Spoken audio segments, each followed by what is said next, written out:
Kuha nga tayo ng update mula sa prosecution. Sila ba ay ready na ngayon? Meron ba silang magiging papel sa pagsisimula pa lang na pag-convene sa impeachment court? Makakasama natin ang isa sa mga prosecutor, si Congresswoman Isabel Maria Zamora. Congresswoman Zamora, magandang morning. Si Ka Jerry po ito. Good morning, Sir Jerry, at good Yes, morning ma'am. po sa lahat ng tagapakinig. Opo, how are you, ma'am? Paano ang preparation ninyo? Well, we're okay. Your prosecution is okay. Mhm. Kami po ay araw-araw nagpe-prepare for Okay. trial. May ginagawa ba kayong curious lang kami. Mayroon ba kayong ginagawang parang mock trial na ganon? May ganon bang proseso? Yes, we will do Wow. that this week po. Gagawin pa lang. Aha. Opo, para kaming bumalik sa law school. Ayan, oo. Kasi sa members sa 11-man prosecution team, ilan ba yung may medyo fresh pa sa pag-practice ng pagiging abogado? Actually, well, iba-iba ang ages namin. Iba-iba din ang background sa pagiging abogado. Admittedly, hindi po lahat ay nag-trial practice. Kaya meron po tayong consultants, private lawyers who are helping us prepare for trial. Sa bagay, meron din naman kukuning mga private prosecutors. May mga pangalan na ba tayo, Congresswoman? Mga private prosecutors? Hindi pa po kasi kumpleto, kaya I believe hindi pa nila nilalabas ang pangalan ng mga private lawyers who will act as our private prosecutors. Meron pa po kasi kaming, sa totoo lang, hinihintay na mga sasali, may mga nagpasabi na gusto nilang sumali at tumulong dito po sa prosecution. May target number ba ng private prosecutors na kukunin? Wala naman po. Kung sino pong gustong sumali sa amin, welcome po. Pero yung private prosecutors, pwede rin sila talagang mag-participate sa trial mismo at sila mismo ang humarap? Ganun ba ang mangyayari? Yes, that's correct. Kami po, sinusundan namin ang previous impeachment cases before the Senate, yung sa kay Era po at yung kay Corona. And nakita naman natin doon that private prosecutors were able to participate during trial. Siyempre, the public prosecutors, kami po, might need assistance at certain points, and yun po, there will be parts of the trial that will be assigned to them. Okay. Well, eto nga, matapos ho yung aksyon dyan sa Senate itong nakaraan, nagkaroon ng kudita, nagkapalitan ng leadership, tapos may putukan, tapos may tumakas, may nawala, tapos biglang impeachment na iko-convene na sila kaagad ngayon as impeachment court. May role ba, inimbitahan ba ang prosecution sa pag-convene mamayang 3 p.m.? Well, doon po sa sulat ni Senate President Cayetano, nakalagay po doon, it shall be convened on May 18. The parties shall in due course be directed to appear before the Senate. So ang basa namin doon, sa totoo lang, baka kailangan pa namin maghintay ng isa pang imbitasyon galing sa kanila. But yun po ang pag-uusapan din namin po uli mamaya.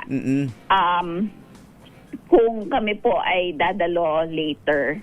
So wala, lalo nang nagpe-prepare din po kami. Sa bagay, Congress. kung first time pa lang nilang mag-convene, so wala pong linaw kung kailangan kasama na kayo nandoon, ano?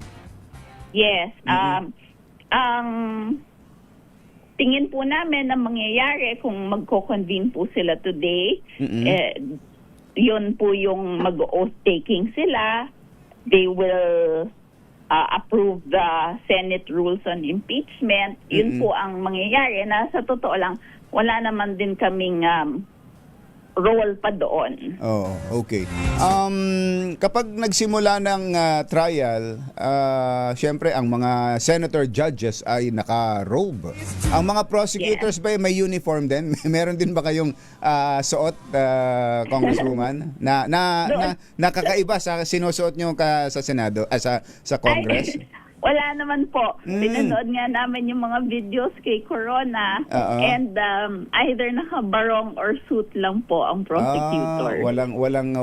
Hindi kayo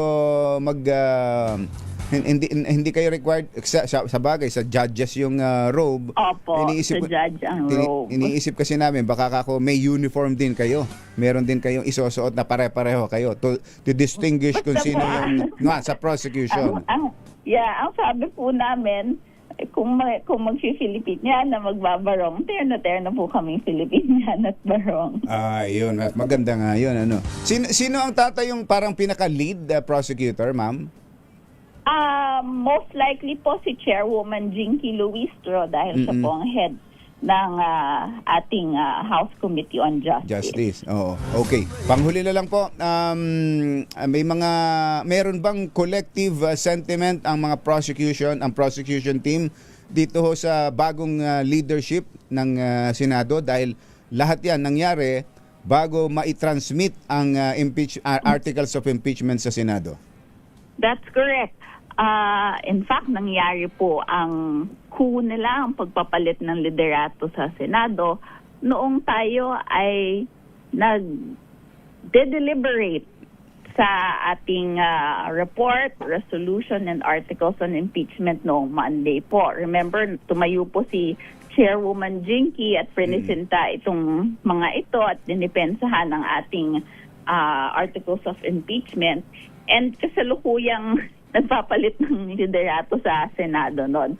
So kami po, siyempre, as prosecutors, paniwala namin na may kinalaman ito sa impeachment, maski ano pa pong sabihin ng ating mga senador. Kung may comment naman kami doon, well, kami lang naman ay umaasa na maski may change in leadership, matutuloy ang trial dahil ang Senado po, the Senate is the only body which has jurisdiction over the trial of the Vice President. So, sana po ay gawin nila ngayon ang duty nila under the Constitution. Opo. Nagbigay naman ng assurance si Senate President Alan Peter Cayetano na aaksyonan nila ng mabilis, forthwith itong impeachment, pero nabawasan ba lahat kayo sa prosecutions? I'm sure very confident kayo sa kasong ipinail ninyo against the Vice President, pero sa pagpapalit ng leadership ng Senado, medyo meron bang pagdududa, Congresswoman, sa magiging kahinatnan ng impeachment? Wala naman po. Kami naman ay, again, umaasa that the senators will see the evidence dahil alam namin na yung taong bayan nakita yung ebidensya na inilatag doon po sa Committee on Justice. So, I think kung ano pong gagawin ng mga senators, nanonood po ang taong bayan and sila na lang po ang sumagot sa taong bayan.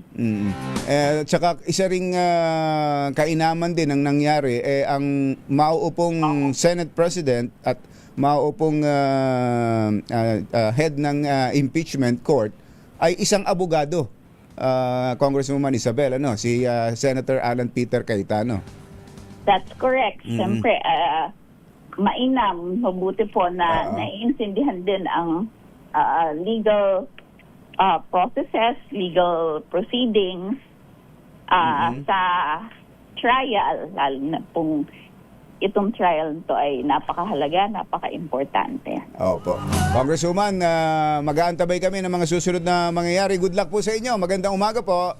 Thank you very much. Thank you Magandang po. umaga din po. Congresswoman Isabel Maria Zabora, isa po sa mga prosecutors sa impeachment trial ni Vice President Sara Duterte.